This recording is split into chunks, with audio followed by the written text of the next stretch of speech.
CBC News does a recent article on whether Meng Wanzhou, the CEO of Huawei Enterprises, should be released. This is the Great White North Report. Every new government's more expensive than the last. What's the fresh ways they have to waste our taxes fast? You can try to hang me, I'll make sure the road gets broke. Proving once again this country. All right, I was searching through CBC News, just looking around, and I came across this video on their website. Should the federal government release Huawei executive Meng Wanzhou? And I couldn't, and I started watching this, and I couldn't believe what I was seeing at the time. They had this guy, Allan Rock, who used to be with the Chrétien government, Minister of Justice, way back in the 90s, 93 to 97. He was saying that we should release her, and that the Ministry of Justice can actually at any time intervene and release this chick from extradition. And he thinks that because we have two Canadians in prison, that it would be in our best interest to release her. Now, I couldn't believe what he was saying. It's like he was chickening out and that he was giving into hostage taking that the Chinese Communist Party does. And I was thinking, what a wuss. Then they also had the CEO of the international group that Michael Kovrig belongs to, where he works. She was pretty much saying the same thing, but she didn't want to see any interference in the extradition, the judicial system, because it can happen.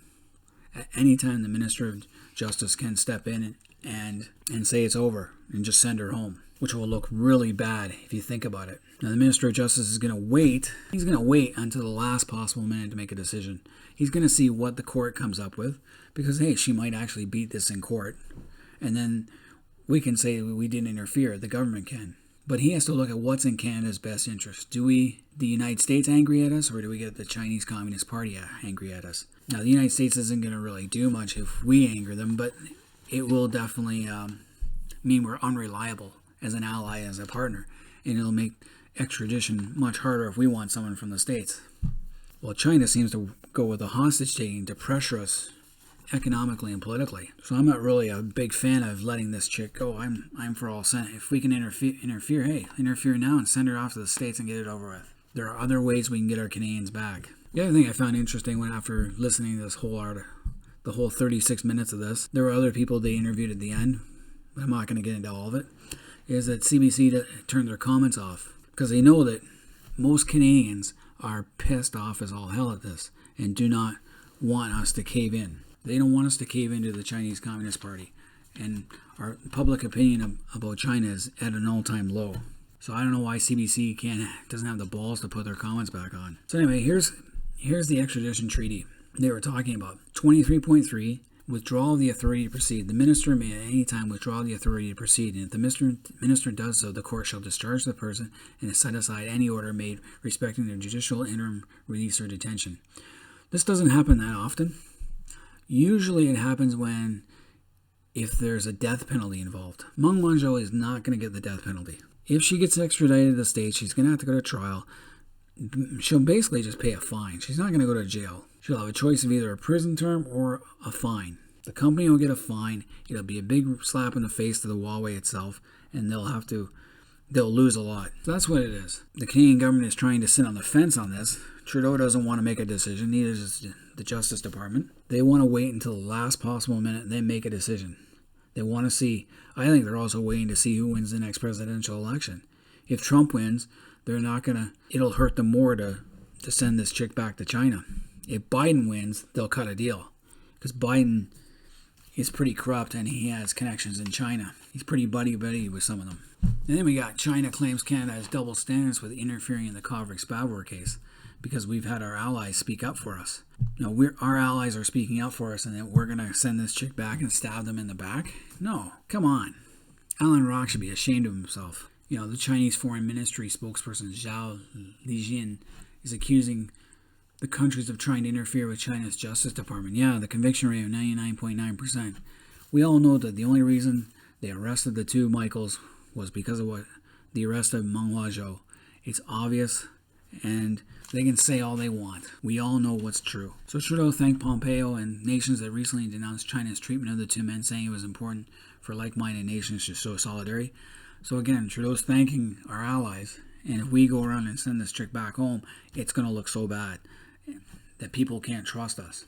It's in Canada's interest, and case of national security for Canada not to send this chick back home. The Canadian government should intervene to end Meng's extradition trial, or should it? Again, CBC, they're giving that opinion. Seasoned jurists say Canadian government has every legal right to intervene to free her. Now, why would we do that? We would only free her if, like I said, she was facing a death penalty, or if it was in Canadian security. It's not going to harm us. China's not going to declare war over this. They'd be stupid to. They've already got a border war with India movement going on, and everyone else is pissed off at them. So Toronto-based lawyer Brian Greenspan, the question isn't whether the Canadian can, the question is whether they should. And the answer is no, they shouldn't. Or if they do the complete opposite and send her off. So the diplomatic gloves come off. David Carmen of Carleton University, hey, my alma mater. Canada's intervention would prompt the Trump administration to use this as a rallying cry to undermine Trudeau's leadership and his pursuit for a majority government when he calls an election. That's possible, but I don't think Trump would do anything. It's our own opposition parties. They would not be pleased either. Trudeau knows this. He is politically savvy in some ways, except for in global politics. His foreign policy is a failure. But he does know that our best interests are served by sticking with our allies, people we've shed blood with, not some rogue state that likes to take hostages when something doesn't go their way. Now, be very cautious, yes. Do we have to be cautious? In a way, yes. But we can do so much more if we had the balls to do it. And this is what I mean. We need somebody like a Bobby Clark, someone who's not afraid to go and slash the CCP in the ankles, hack the bone. We need tough guys. We don't need these pansies that we got like Allan Rock running around talking about letting this chick go. You think Phil Esposito would let her go? No. He knew he was in a war with the Soviets back then, back in 1972. He knew it was tough. When it gets tough, you keep plowing away and don't lose sight of the goal. So the CCP took the two Michaels as hostages. They're also holding two more on death row. So a hostage is a person held by one party in a conflict as security that specified terms will be met by the opposing party. One that serves as security against an implied threat. Superpowers held hostage to each other by their... One that is under the constraining control of another. So basically the two Michaels are being held by the CCP as security that we will release Meng Wanzhou. They are using the two Michaels as security against... And the two Michaels are under the constraining control of another. So a hostage, the state of being held as a hostage. They are. They're not being... The charges against them are so obviously false, and that they're being tortured 6 to 8 hours a day, interrogated until they actually sign a confession. They'll have to sign a confession, and they'll probably spend some time in jail. So definition of terrorism in the Canadian context. You see here down here that activities that may be deemed terrorist under this frame include attacks on people resulting in death, kidnapping, or hostage taking, extensive destruction. Okay, so China has hostage taken two of our citizens. So an act committed in whole or part for a political, religious, or ideological purpose, objective or cause with the intention of intimidating the public with regard to its security, including its economic security, or compelling a person, a government, or a domestic or an international organization to do or to refrain from doing an act. Activities recognized as criminal within this context include death and bodily harm with the use of violence, endangering a person's life, risk posed to the health and safety of the public, property damage, interference, and disruption of essential services, facilities, or system. This is China. The Communist Party of China is doing this. They are hurting the economic security of Canada. They're compelling our people, our government, to do this, or this describes the CCP to a T.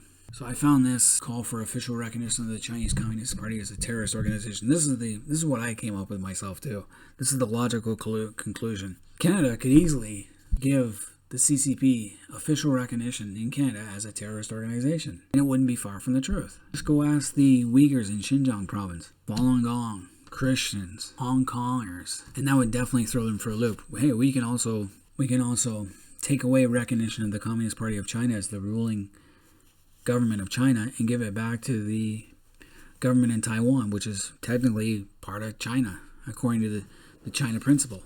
We should also boycott the 2022 Winter Olympics in Beijing. Why would we send Canadian athletes and their families and any citizens who wish to see the games, why would we send them into something where they might get taken hostage? Because it's possible. Anyway, if we release Meng Wanzhou, we will lose all credibility with our allies, and those include Australia, New Zealand, the United Kingdom, and the United States.